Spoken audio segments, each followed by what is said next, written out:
जी हां दोस्तों, supreme court के जस्टिस का सनसनीखेज खुलासा।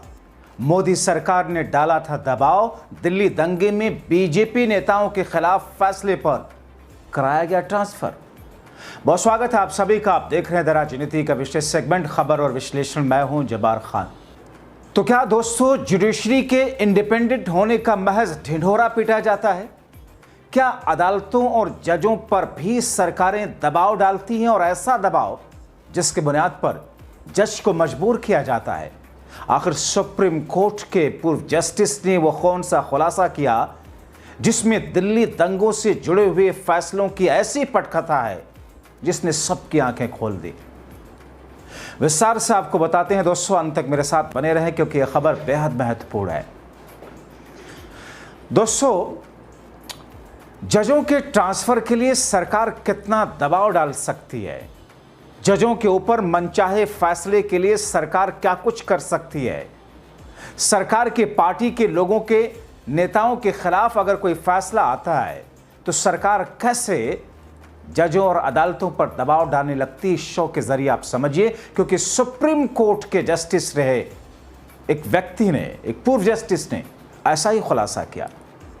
सुप्रीम कोर्ट के पूर्व जज मदन बी लोकुर, जिन्होंने ये चौंकाने वाला खुलासा किया, उन्होंने दावा किया कि केंद्र सरकार ने दिल्ली उच्च न्यायालय के तत्कालीन जज जस्टिस एस मुरलीधर के उनके फैसले के लिए ट्रांसफर करने के लिए सुप्रीम कोर्ट के कॉलेजियम पर बार बार दबाव डाला था।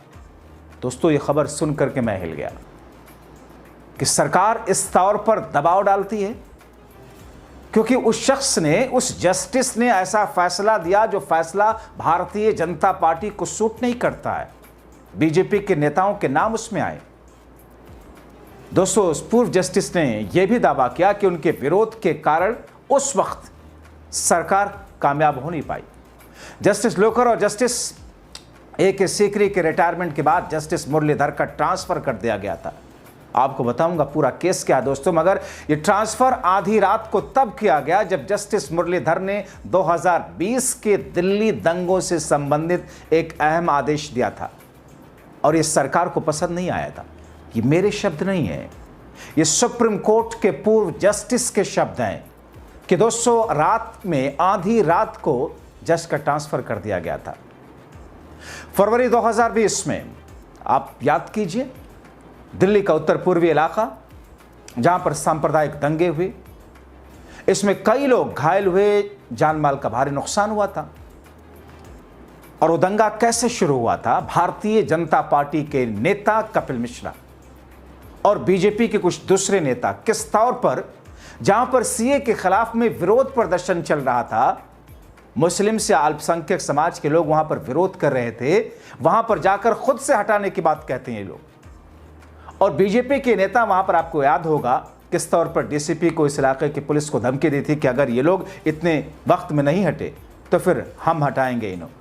और उसके बाद में किस तौर पर, कैसे वो चीजें एक क्लैश का शक्ल लेती हैं और कैसे दंगा भड़कता है दोस्तों। लेकिन जो खुलासा किया सुप्रीम कोर्ट के जस्टिस ने, इस दौरान मुरलीधर ने एक याचिका पर सुनवाई की। उस दिल्ली दंगे की बात करते हुए वो कहते हैं, सुप्रीम कोर्ट के पूर्व जस्टिस, जिन्होंने कहा कि सरकार का दबाव था कि इन्होंने फैसला दिया उनको हटाया जाए। जस्टिस मुरलीधर, जो कि फैसला देने वाली याचिका पर थी, सुनवाई उन्होंने की जिसमें दिल्ली पुलिस की निष्क्रियता और कुछ बीजेपी नेताओं द्वारा कथित तौर पर भड़काऊ भाषण देने के खिलाफ कार्रवाई की मांग की गई थी। उस याचिका में कहा गया था कि दिल्ली पुलिस एक तरीके से चुपचाप खामोश बैठ गई थी। बीजेपी के नेता खुलेआम गुंडाई करते हुए भड़काऊ भाषण दे रहे थे दंगा फैलाने के लिए। यह याचिका आई थी जस्टिस मुरलीधर के पास। 26 फरवरी 2020 को जस्टिस मुरलीधर ने देर रात अपने आवास पर एक आपातकालीन सुनवाई की और दिल्ली पुलिस को घायल लोगों को अस्पताल पहुंचाने, दंगा के लिए जिम्मेदार लोगों के खिलाफ एफआईआर दर्ज करने का निर्देश दिया। इस आदेश में उन्होंने दिल्ली पुलिस और केंद्र सरकार की निष्क्रियता पर बड़ी नाराजगी जताई थी। यानी कि सिर्फ दिल्ली पुलिस ही नहीं, उसे दिल्ली पुलिस भी केंद्र सरकार के अधीन है, अमित शाह के गृह मंत्रालय के अंदर आती है। तो अमित शाह के गृह मंत्रालय के तहत आने वाली दिल्ली पुलिस और केंद्र सरकार को लेकर के एक तरीके से नाराजगी व्यक्त की थी जस्टिस मुरलीधर ने। दिल्ली दंगे पर फैसले के बाद उसी रात केंद्रीय कानून और न्याय मंत्रालय ने एक अधिसूचना जारी कर जस्टिस मुरलीधर का ट्रांसफर दिल्ली उच्च न्यायालय से पंजाब और हरियाणा उच्च न्यायालय के लिए कर दिया। ये फैक्ट है, ये कोई लफाजी नहीं है। आप अंदाजा लगा सकते हैं चल क्या रहा है, होता क्या है। दोस्तों, आधी रात की उस अधिसूचना में सामान्य प्रक्रिया के विपरीत न्यायाधीश को नए पद पर आसीन होने के लिए प्रथागत 14 दिनों को समय नहीं दिया गया, जिसे कई लोगों ने आधी रात का स्थानांतरण करार दिया। हालांकि दिल्ली दंगे से काफी पहले जस्टिस मुरलीधर के ट्रांसफर के लिए कथित तौर पर सरकार दबाव डाल रही थी। हाल ही में प्रकाशित पुस्तक एक किताब incomplete justice supreme court at 75 में अपने निबंध में जस्टिस लोकुर ने बताया कि कॉलेजियम में उनके कार्यकाल के दौरान सरकार ने जस्टिस मुरलीधर के स्थानांतरण का आग्रह किया था। सरकार ने सिफारिश की थी कि इनका ट्रांसफर किया जाए, मगर उनके विरोध के कारण इन्होंने हिम्मत दिखाई, विरोध किया और उस वक्त ट्रांसफर रुका था। जस्टिस लोकुर के अनुसार दिसंबर 2018 में उनकी सेवानिवृत्ति के बाद यह मांग फिर से उठी। उस समय जस्टिस A.K. सीकरी ही इस प्रस्ताव के खिलाफ थे। मार्च 2019 में न्यायमूर्ति सीकरी की सेवानिवृत्ति के बाद स्थानांतरण का प्रस्ताव फिर से उठाया गया। दोस्तों, लाइव लॉ की रिपोर्ट के मुताबिक लुकर ने लिखा कि सुप्रीम कोर्ट कॉलेजियम के कामकाज पर पारदर्शिता के बारे में कुछ कहा जाना चाहिए। कहते हैं कि एक बार मुझे साफ तौर पर यह लगा कि कार्यपालिका ने मुख्य न्यायाधीश को एक स्थानांतरण करने की सलाह दी, ट्रांसफर करने की। जस्टिस मुरलीधर का दिल्ली उच्च न्यायालय से उनके द्वारा दिए गए एक फैसले के लिए स्थानांतरण मेरे विचार से यह निश्चित रूप से स्थानांतरण का आधार हो ही नहीं सकता, और इसलिए मैंने प्रस्ताव पर अपनी सहमति व्यक्त नहीं की, मैंने असहमति व्यक्त की और मुख्य न्यायाधीश ने मेरे विचार को सहर्ष स्वीकार कर लिया। ऐसा लगता है कि भारत की सुप्रीम कोर्ट से मेरे सेवानिवृत्ति होने के बाद स्थानांतरण का मुद्दा फिर से उठाया गया, लेकिन सर्वोच्च न्यायालय कॉलेजियम में नए सदस्य जस्टिस सीकरी का भी यही विचार था और उन्होंने भी प्रस्तावित स्थानांतरण का विरोध किया। उन्होंने आगे लिखा कि न्यायमूर्ति सीकरी की सेवानिवृत्ति के बाद में न्यायमूर्ति मुरलीधर के मनमाने ढंग से दिल्ली उच्च न्यायालय से पंजाब और हरियाणा उच्च न्यायालय में ट्रांसफर कर दिया गया। दोस्तों, अपनी स्वतंत्रता और तीखे फैसलों के लिए जाने जाने वाले न्यायमूर्ति मुरलीधर का अंततः फरवरी 2020 में पंजाब हरियाणा उच्च न्यायालय में ट्रांसफर कर दिया गया और इस फैसले पर उस समय काफी विवाद हुआ था। ट्रांसफर आदेश 2020 के दिल्ली दंगा के दौरान भड़काऊ भाषण देने के आरोपी राजनेताओं के खिलाफ FIR दर्ज करने में विफल रहने के लिए दिल्ली पुलिस की खिंचाई करने के कुछ घंटों के बाद अधिसूचित किया गया था।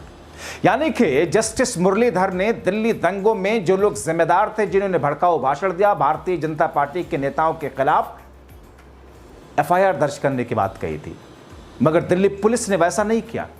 और जैसे ही आदेश जस्टिस मुरलीधर ने दिया था, उसके फौरन बाद केंद्र सरकार की तरफ से, कानून मंत्रालय की तरफ से एक अधिसूचना जारी करके जस्टिस मुरलीधर का ही ट्रांसफर कर दिया। आप सोचिए, आप कहते हैं ना, नैतिकता की बात करते हुए शाह कहते हैं कि साहब मोदी कहते हैं कि अगर 30 दिनों तक जेल में रहे तो इसका मतलब है कि वो आरोपी नहीं बल्कि उससे ऊपर की चीज है, इसलिए उनको उनके गद्दे से हटा दिया जाएगा।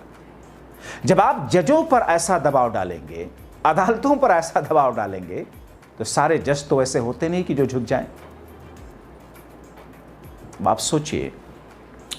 दोस्तों, इसी बीच कुछ हफ्ते पहले द ग्लोबल ज्यूरिस्ट्स द्वारा आयोजित एक कार्यक्रम में जस्टिस लोकुर ने कहा कि मेरे विचार से नियुक्ति प्रक्रिया में कार्यपालिका द्वारा काफी हस्तक्षेप हुआ है। यानी कि अपॉइंटमेंट में किस तौर पर सरकारें हस्तक्षेप करती हैं। उन्होंने कहा कि मेरा मानना है कि इसका उनकी योग्यता से कोई लेना देना नहीं है, इसलिए इसका कुछ लेना देना उनके द्वारा तय किए गए कुछ मामलों से है। अगर जजों की नियुक्ति प्रक्रिया कार्यपालिका के हाथों में हो तो एक तरीके की शरारत हो सकती है। और दोस्तों, दरअसल केंद्र की मोदी सरकार जजेस की नियुक्ति को लेकर के एक कमीशन बनाने की कोशिश कर रही थी, जिसे सुप्रीम कोर्ट उसके कॉलेजियम ने खारिज कर दिया था। सुप्रीम कोर्ट के पूर्व जस्टिस लोकुर ने कहा कि वर्तमान में जजों के खिलाफ 2 महाभियोग प्रस्ताव लंबित हैं। एक जस्टिस यशवंत वर्मा के खिलाफ संसद में और दूसरा जस्टिस शेखर यादव के खिलाफ राज्यसभा के सभापति के पास। कहते हैं कि मुझे लगता है कि देश के इतिहास में पहली बार 2 महाभियोग प्रस्ताव लंबित हैं। हमें बहुत सावधान रहना होगा कि हम किस तरीके के लोगों को नियुक्त कर रहे हैं।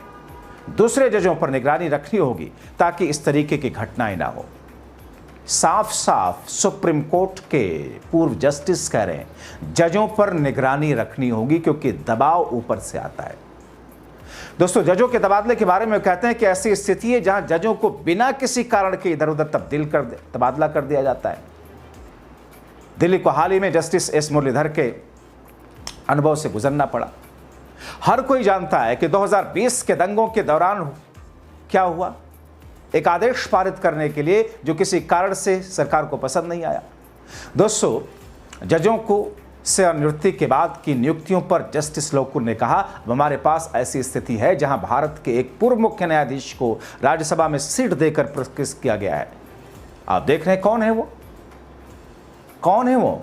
जस्टिस गोगोई चीफ जस्टिस रह चुके हैं, जिन्होंने राम मंदिर का फैसला दिया था। उन्हें बाद में भारतीय जनता पार्टी की केंद्र की मोदी सरकार ने राज्यसभा भेज दिया। एक अन्य जज को एक राज्य का राज्यपाल बना करके पुरस्कृत किया गया। तीसरे जज को भी एक अन्य राज्य का राज्यपाल बनाया गया। ये कहते हैं कि हमारे पास ऐसे जज रहे हैं जो रिटायरमेंट होने के तुरंत बाद राजनीति में शामिल हो गए। बंगाल आपको याद है, एक्टिव जज रहते हुए हाईकोर्ट के किस तौर पर कुर्सी छोड़ी, इस्तीफा दिया, बीजेपी से टिकट लिया और चुनाव लड़ा, जीते। कार्यरत जज ने इस्तीफा दिया, राजनीति में शामिल हुए, वास्तव में संसद सदस्य के रूप में चुने भी गए। हमें चीजों को ठीक करने की जरूरत है। दोस्तों, जस्टिस लोकुर का यह खुलासा भारतीय न्यायपालिका में कार्यकारी हस्तक्षेप और कॉलेजियम सिस्टम की पारदर्शिता के गंभीर मुद्दों को उजागर करता है। जस्टिस मुरलीधर जैसे स्वतंत्र और साहसी न्यायाधीशों के तबादले ने न केवल न्यायपालिका की स्वायत्तता पर सवाल उठाए, बल्कि आम जनता के बीच न्याय प्रणाली में विश्वास को भी प्रभावित किया है। अब आप सोचिए कि सरकार को लेकर के जिस किस्म की धारणा लोगों में है, उससे कहीं आगे क्या कुछ करती है। चुनाव आयोग तो बहुत मामूली सी चीज है, मताधिकार, मतदाता सूची तो बहुत छोटी सी चीज हुई। जजेस के ऊपर अगर प्रेशर बनाए जाने लगे, जजेस अगर बीजेपी के नेताओं के खिलाफ कोई फैसला देने लग जाए, उनके किसी मामले में शामिल होने की वजह से उनका ट्रांसफर कैसे करा दिया जाता है। ऐसा लगता है कि जैसे कोई पुलिस वाला हो, जैसे कोई अधिकारी हो, यहां से वहां उठाकर भेज दीजिए। तो फिर जनता को न्याय मिलेगा कहां से? क्या न्यायिक प्रक्रिया भी सरकारों के हाथ की कठपुतली है? आप क्या कहेंगे दोस्तों? जस्टिस लोकुर के इस बड़े खुलासे के बाद में अपनी राय जरूर उठाएं, अपनी बात जरूर लिखें। बहुत शुक्रिया।